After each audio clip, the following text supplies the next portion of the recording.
Continuation of Lesson 19. Dear Dr. Yell, we were happy to have the opportunity to prepare a financial installment agreement for you when you purchased the United television set that we advertised in the March 15 Tribune period. After you signed this agreement, we gave you a coupon book with a list of the dates on which each payment was due, period. We are sure that you know the importance of paying your bills when they are due and that you plan to fulfill your part of this financial agreement, period. But your April payment is 3 weeks past due, paragraph. Won't you take a few moments immediately to protect your credit rating by sending us your check for $40 to take care of your present payment, period. Perhaps you might want to include a check for your next payment, which will be due shortly, period.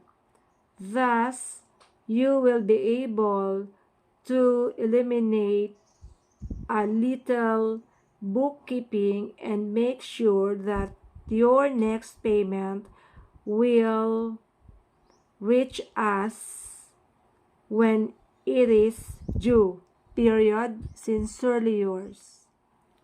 Number 9. Dear Professor Royal, in the enclosed copy of the Financial Review, you may find a few advertisements from companies about which you would like to have more essential facts, period.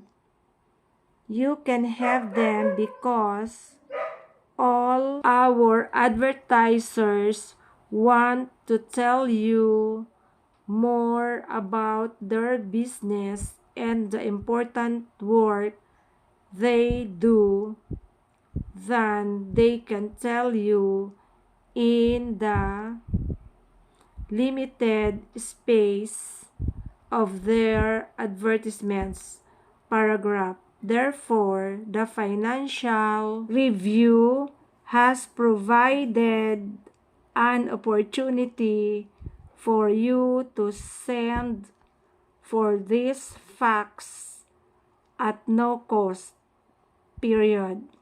Simply drop the enclosed card addressed to Miss Mildred Hugo, Director of Advertising, Department B, in the mail, and she will be glad to send the fax to you immediately, paragraph. This represents one more illustration of the special,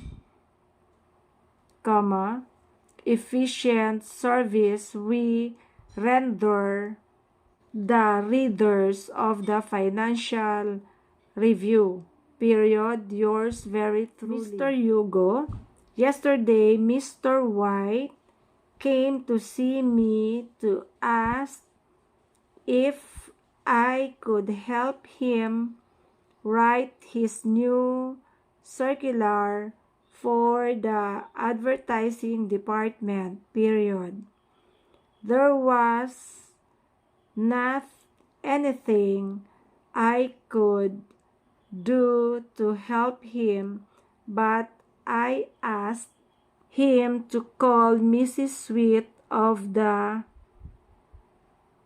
Main Street Advertising Company, paragraph. What do you think about this? Question mark. May I have a note from you soon? Question mark. Thanks, period.